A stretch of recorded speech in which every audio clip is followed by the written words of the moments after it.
Olá, pessoal. Então, para continuar a nossa conversa sobre análise textual discursiva, hoje nós recebemos o professor Marcos Ribeiro, do IFSU, Campus Novo Hamburgo, que vai falar para a gente sobre a importância da autoria em pesquisas qualitativas e, mais especificamente, na análise textual discursiva. Professor, seja bem-vindo. A palavra é sua. Obrigado, Rafael. Obrigado. Olá a todos. Eu quero primeiro cumprimentar aí os estudantes do curso, os professores, colegas, né? Em especial o Rafael, né? E de início dizer assim, da satisfação de encontrar um outro grupo, né? Que estuda ATD, que pesquisa ATD, que é uma forma uma metodologia, vamos chamar assim, de pesquisa emergente e nascida no Rio Grande do Sul, né? Nascida por pesquisadores do Rio Grande do Sul, envolvidos aí com a pesquisa qualitativa há muito tempo, né? Teve origem lá ainda nos estudos iniciais da análise de conteúdo e depois migrando aqui para ATD, né? Então, eu quero comentar assim da satisfação de ter mais pessoas, né, de ter mais pesquisadores, né, que estão envolvidos na, na ideia de levar adiante e de incorporar a, seus trabalhos à ATD. Eu falei agora no comecinho sobre a ideia de que a ATD é uma metodologia de pesquisa, né? E de fato é, né? A ATD ela não é só uma forma de análise, né? Como, por exemplo, são algumas outras, né, que a gente também pode encontrar por aqui. Mas a ATD é essencialmente uma metodologia de pesquisa, mais que uma metodologia de análise, né, de informações qualitativas, né. A ATD também é uma metodologia de pesquisa, certo? Então, quem usa a ATD é um pesquisador qualitativo. Então, na mais ampla, no mais amplo sentido dessa expressão. E onde entra, então, na ATD, a importância da autoria, né? E não só na ATD, mas em outras formas também de pesquisa, mas aqui no nosso caso na ATD. Eu quero trazer aqui a ideia que me foi passada pelo meu professor, orientador de doutorado e mestrado, o professor Maurivan Ramos, né? O professor Maurivan Ramos me disse um dia que quando ele quer entender um assunto, ele escreve sobre o assunto. E para ele escrever sobre o assunto, ele pesquisa sobre aquele assunto. Então, para eu entender daquilo que eu estou tratando, daquilo que eu estou falando, eu preciso escrever, né? Eu preciso ser autor, né? E para eu ser autor, eu preciso pesquisar. Então, veja que a ATD se insere aí, né? E a ATD então se confirma como uma metodologia de pesquisa, né? Bem emergente e importante, hoje usada aí em outros países, inclusive. Mas, antes de falar da importância da autoria, segundo a concepção do Roque Moraes e da Maria Galeazzi, que são os autores primeiros aí da ATD, eu quero citar a importância da autoria própria vinda de outros autores, né? Autores que, inclusive, são citados no livro que a gente pesquisa, que é o livro da ATD, do Roque e da Galeazzi, né? Eu quero comentar sobre dois autores, né, que já trouxeram originalmente a ideia da importância da, da autoria, da importância da escrita, né, e da escrita e da autoria, né, que sucedem a um processo de pesquisa, né. Eu quero trazer aqui uma discussão que foi oferecida, né, pelo Pedro Demo e pelo professor Mário Osório Marques, né, professor que fez carreira na Unijuí, aqui no Rio Grande do Sul, né. Ah, e vejam, por exemplo, que Mário Osório Marques e Pedro Demo são citados no livro da Galeazzi do Rock, né? Pedro Demo é citado no livro do Mário Osório Marx. Mário Osório Marx é citado no livro do Pedro Demo. Ou seja, há uma convergência muito grande entre, entre as ideias, entre as proposições, né, desses autores que para nós são muito caros, são muito importantes. Quando eu falo Pedro Demo, eu poderia trazer a ideia da autoria, e veja é exatamente em Pedro Demo onde surge a ideia da necessária autoria do pesquisador. Né? E o pesquisador, tanto sendo o professor de uma disciplina, ou o próprio estudante, né? Também se colocando como um autor do seu próprio conhecimento, dos seus próprios textos. Né? Então Demo pensa na autoria tanto do professor, tanto do estudante. E quando eu falo Pedro Demo, eu poderia trazer aqui duas ou três obras nas quais ele entra nessa análise com mais profundidade, né? Mas eu escolhi essa obra aqui, né? Educar pela Pesquisa, do Pedro Demo, que é talvez a referência dele, né? Que a gente tem usado aí mais vezes quando tratamos aí da, da ideia da pesquisa, da ideia de, de, de, de trazer para o processo de aprendizagem o necessário movimento de pesquisa e o necessário movimento de escrita. Né? O Pedro Demo, dentro dessa obra e de outras aí, traz a ideia do questionamento reconstrutivo. Né? O que quer dizer isso aí? Né? Quando a gente vai escrever, e veja como o Mauro Ivan dizia, quando eu quero aprender, eu escrevo. Né? E para eu escrever, eu pesquiso. Né? Então, quando o Demo fala em questionamento reconstrutivo, o que ele quer dizer? Ele quer dizer que a gente já tem conhecimento sobre alguma coisa. Né? Ninguém sabe nada de um assunto. Né? A gente sabe alguma coisa. Né? E quando eu me proponho a fazer uma pergunta, né? Seja ela para o professor, né? Seja ela uma pergunta de pesquisa num trabalho de conclusão, né? Uma monografia, um TCC, uma dissertação de mestrado, uma tese, né? Quando eu faço uma pergunta, quando eu trago um problema de pesquisa, eu estou expressando ali um conhecimento. Né? E esse conhecimento que eu tenho ali, ele é incompleto, né? Ele é inseguro e eu preciso qualificá-lo. E essa qualificação desse conhecimento que eu tenho vai se dar por meio de pesquisa. Né? Então, quando eu pesquisar e for escrever o meu resultado, quando eu for escrever aquilo que eu estou levantando de resultado da minha investigação, eu vou reconstruir o meu conhecimento. Aí, já num grau de uma espiral superior, né? Num grau mais alto de complexidade, e que talvez me traga mais dúvidas, né? E aí, trazendo mais dúvidas, depois que eu aprendi mais, né, talvez eu faça uma nova pergunta mais complexa que a anterior e busque uma nova investigação num outro grau, novamente, de complexidade, para buscar um outro resultado e produzir um texto melhor. Então, quanto mais eu investigo, mais eu descubro, mais eu aprendo, né?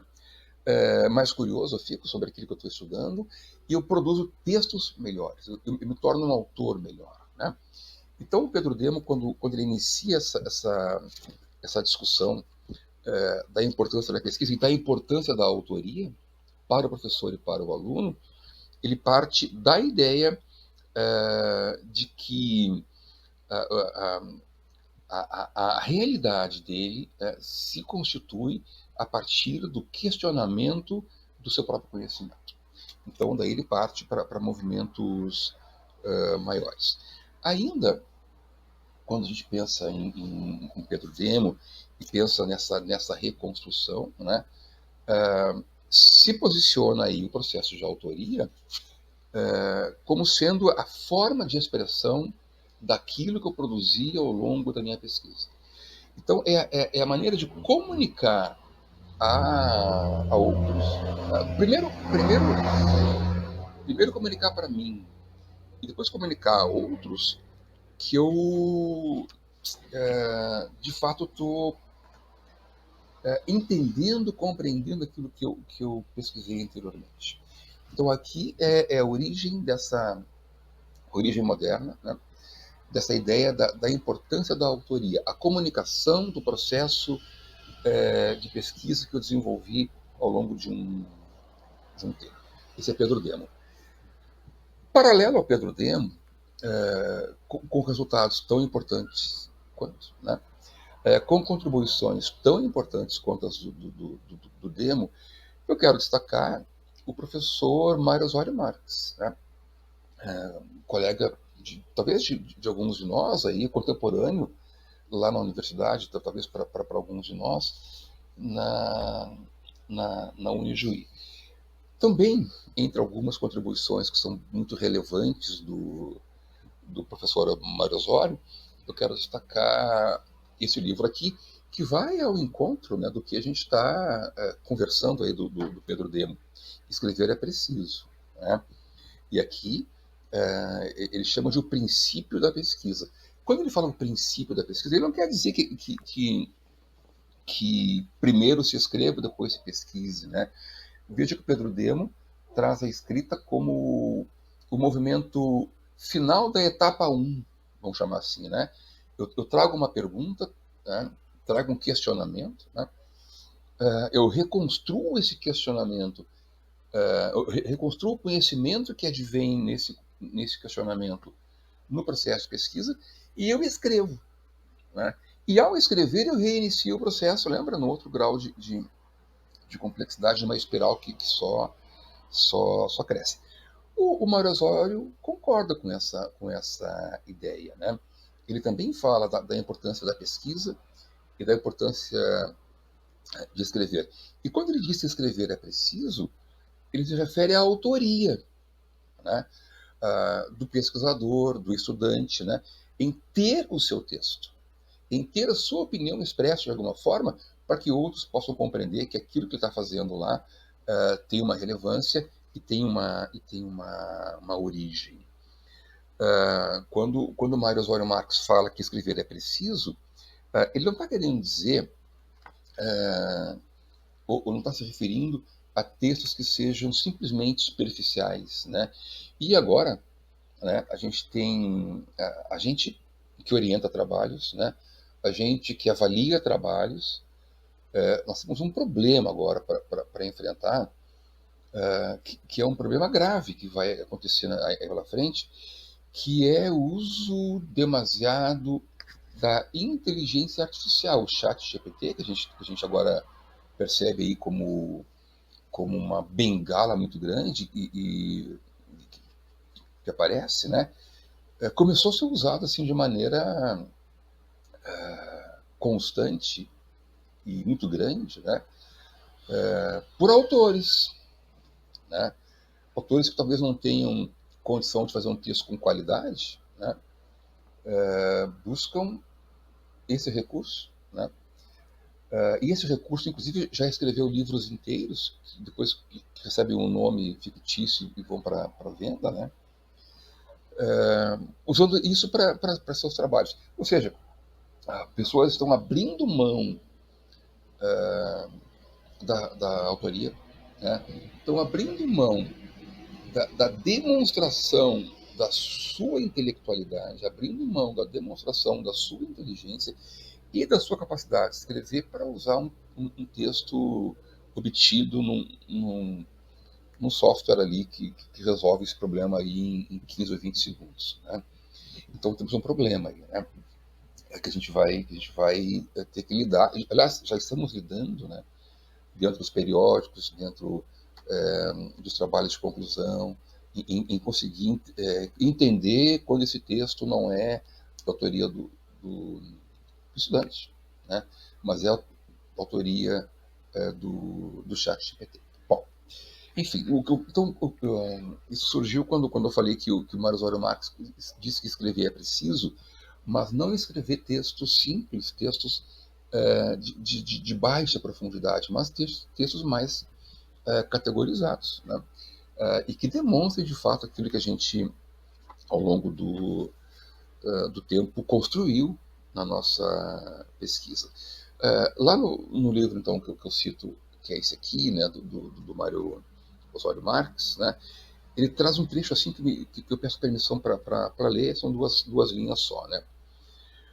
Na leitura estão implicados o sujeito que escreve, deixando no escrito as suas marcas, e os sujeitos que, ao ler, atualizam e dão vida, uma outra vida, àquilo que foi escrito. Ou seja, o texto que a gente produz, o texto que a gente apresenta para alguém, ele põe para fora, né, as entranhas do autor.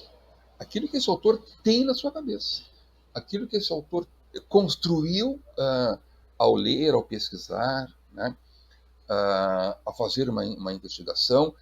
Então, a escrita é a demonstração do resultado da sua pesquisa. E ela precisa ser um texto dele, né, um texto da sua autoria.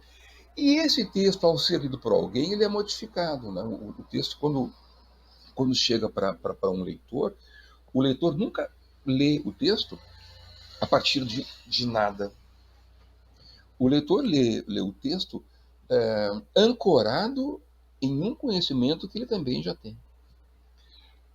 O leitor lê o texto alicerçado em outras bases teóricas que ele já trouxe ao longo do tempo aí, que vão ajudar a interpretação.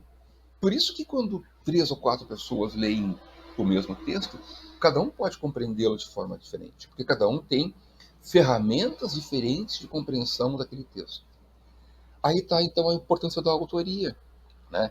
Que é a contribuição desse autor na formação dos outros que estão em seguida a ele, que são os seus leitores. Então, por isso a importância de trazer um texto com consistência, com resultado de pesquisa e próprio, né? E próprio, ou seja, é escrito a partir do seu próprio novo conhecimento que foi reconstruído a partir então aí de processos de investigação. Eu quero ainda trazer um outro trecho do Mário Osório Marx que corrobora com essa importância. Tá? Eu quero, antes de citar o outro texto do Mário Osório, dizer que quem escreve, escreve o seu mundo. Né?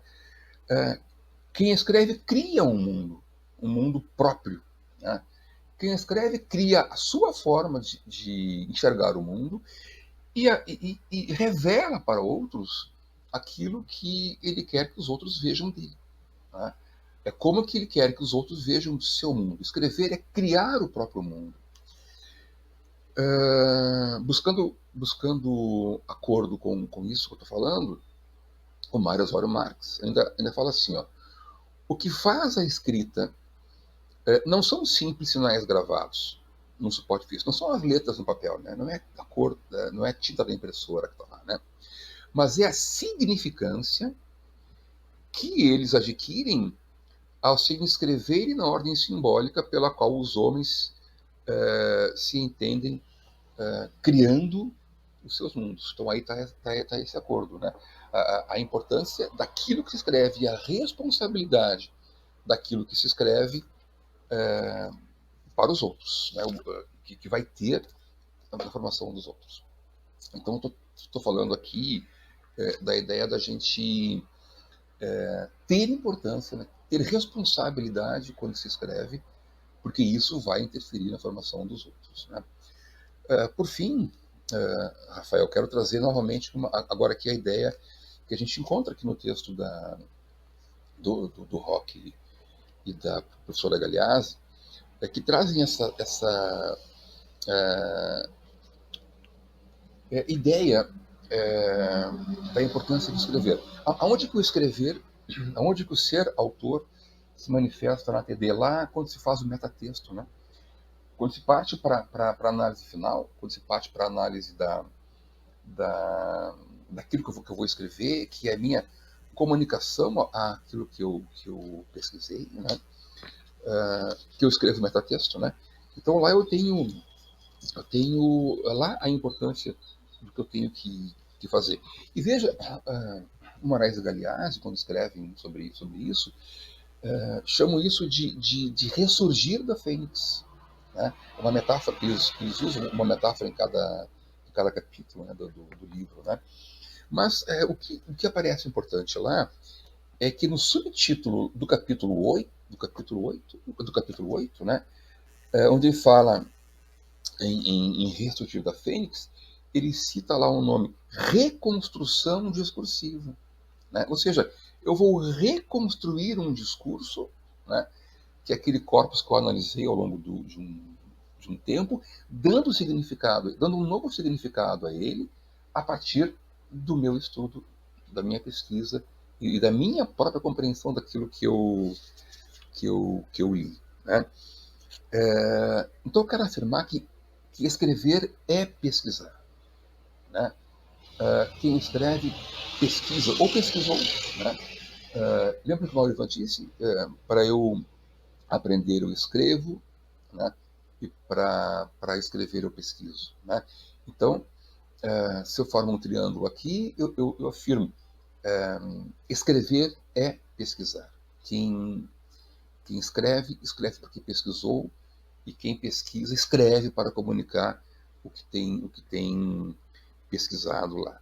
Então, são sinônimos, pesquisar e escrever. Eles não são processos que são distintos, não são processos que são afastados, são processos que andam em paralelo na contribuição da formação do novo conhecimento ou do conhecimento reconstruído dos sujeitos. Rafael, não sei se tu tens outra questão para a gente poder trazer. Eu acho que tem um encaminhamento aí de uma provocação, né, para as pessoas, né, que pesquisam, né, que produzam seus próprios textos, né, para que a comunidade entenda o que ele tem feito aí nas suas investigações. Com certeza, professor. Muito obrigado. Eu acho que essa questão da autoria é uma questão complexa e que a gente vai desenvolvendo à medida que a gente vai pesquisando, vai ganhando experiência, a gente vai se mostrando cada vez mais. E legal essa relação com a questão da criação, da construção dos metatextos ou do metatexto, porque é ali que a gente tem que criar essa triangulação, usando a metáfora que o senhor usou do triângulo, em que a gente traz as nossas ideias, as ideias dos teóricos que fundamentam a nossa pesquisa, e a gente faz essas duas coisas conversar com as respostas, com os textos dos entrevistados. Como é que o senhor vê isso? Alguns autores propõem algum tipo de regra que cada parágrafo contenha 3 frases ou 3 orações, uma referência, uma citação, uma perspectiva mais pessoal do autor e um excerto assim da fala dos entrevistados, dos participantes. Como é que o senhor vê isso? Aqui a gente fala de metatexto, então, lá na produção, né? Uma questão que a gente precisa discutir primeiro é a importância do referencial teórico. O referencial teórico, a gente geralmente, o que nós vemos geralmente em produções é que ele é escrito como uma seção do texto, seja o texto um artigo ou uma dissertação, uma monografia, algo assim, como uma seção estanque. Quer dizer, o autor escreve o referencial teórico e deixa ele lá. E depois, quando vai fazer o seu resultado, esquece que o referencial teórico é o referencial que tem que ser usado lá. Né? Ou seja, o referencial teórico é o referencial, quer dizer, ele tem que se referir a ele. Né? Então, ele tem que ser apresentado naquela sessão ali, e depois o metatexto tem que estar mergulhado naquele referencial. Né? Ele tem que voltar a aparecer ali. Só que aí, quando se escreve um metatexto, ou quando se escreve uma análise de resultado num trabalho maior, eu trago novamente uma ideia de triangulação. Né? Ali no metatexto, há três vértices que tem que ser contemplados. Né? O referencial teórico, ele tem que voltar para lá, ele tem que ser citado novamente. Né? As contribuições dos sujeitos de pesquisa, né, que compuseram o corpus de análise. Né? Então, eu posso comentar sobre ideias que surgiram lá. Eventualmente, é muito salutar a gente trazer literalmente, citar, né? Aí, talvez não identificando quem é a pessoa, mas trazer a frase literal para o texto, e as ideias do autor. Eu não posso só usar o referencial e só usar as ideias dos sujeitos entrevistados, né? Mas a ideia que o autor conseguiu compreender ao longo da análise. Então, eu tenho mais um triângulo aqui. O metatexto ele tem que ter ideias do autor, ideias do entrevistado e a volta do referencial teórico. Né? Portanto, a maneira que eu vou escrever tem que contemplar essas três ideias aí, né? Para eu formar um texto que tenha forte embasamento e que sirva depois de referência a esse texto para outros. Quem escreve isso é o autor, né? É o autor do texto. Então ele passa a ser dono daquilo que ele analisou. Ele passa a ser dono da compreensão que ele teve, mesmo que sejam ideias de sujeitos que foram entrevistados lá. Mas é importante que tenha esses três vértices, né, no metatexto. Né? Ideia própria, porque se fala aqui de autoria própria, a citação dos entrevistados e a volta do referencial teórico, que não pode ser abandonado lá naquele capítulo lá anterior que a gente sempre traz, vai ter que ser o pilar daquilo que vai ser compreendido. Quando a gente vai escrever metatexto, a gente tem que impregnar esse metatexto do nosso conhecimento, aquilo que a gente já leu, aquilo que a gente já sabe. Isso tem que transparecer no texto que eu estou escrevendo ali. Eu acredito, professor, que é justamente essa conversa com o referencial teórico que faz o trabalho do pesquisador transcender o senso comum, né? A gente sai de uma ideia geral e passa para uma ideia mais científica, mais acadêmica. Não sei se o senhor concorda com isso. Não, é isso. A ideia do senso comum, que é uma tentação na hora de escrever, né? Ela tem que ter um suporte, né? Tem que ter um suporte teórico que dê qualidade e dê veracidade àquilo que está se escrevendo ali. E isso está lá no referencial teórico, ou seja, e esse referencial teórico que eu vou usar aqui, ele pode, inclusive, suprir a necessidade de dar suporte às falas dos entrevistados. Né? Quem é entrevistado não tem essa obrigação de ter um cuidado com o que fala. Né? Inclusive, o entrevistador ele nem deve intervir na fala, né? Porque aquilo que o sujeito vai falar é aquilo que ele quer falar. Tá? Então, eu não posso corrigir o que está dizendo lá, porque aquilo é a vontade dele e talvez o conhecimento dele. Eu posso depois, então eu tenho que depois, quando eu for fazer a análise, ali contestar ou ali justificar aquilo que ele fala com base naquele referencial que eu estou trabalhando lá então. Mas a ideia do referencial dar suporte ou contestar o senso comum, ele é importante. Isso tem que estar claro no texto. Isso, quando a gente traz uma afirmação, a gente justifica ou contesta, mas sempre com suporte de referencial qualificado, e especialmente dependendo do tipo de referencial que eu estou compondo, de materiais atualizados. Né? Eu não posso, por exemplo, fazer uma crítica à situação que está a escola no Brasil e usar um texto de 1990. Eu preciso atualizar, eu tenho que ter dados recentes. Claro que tem autores clássicos que sempre serão importantes. Né? Eu posso usar quando eu quiser Vygotsky, posso usar quando eu quiser Piaget, posso usar quando eu quiser Paulo Freire. Né? Eles sempre vão ser atuais. Né? Mas só quero fazer críticas que sejam pontuais, eu tenho que trazer um referencial atualizado para isso, com dados atualizados, né? para poder ter razão naquilo que eu afirmo ou naquilo que eu defendo no texto. Legal, professor. Muito obrigado. Ficaram vários aprendizados e muitas reflexões para serem processadas aí nas próximas horas, nos próximos dias. Agradeço a participação do senhor, o seu tempo, a sua dedicação ao nosso trabalho aqui. A análise textual discursiva, com certeza, contribuiu bastante para a gente. Então, muito obrigado. Agradeço ao pessoal que assistiu e até a próxima, professor. Obrigado pelo convite, obrigado, um abraço aos colegas do Farroupilha, né? O Professor Novo Hamburgo está à disposição. Eu quero dizer que eu também tenho uma disciplina no programa de pós-graduação em Química da UFPEL, que trata de ATD.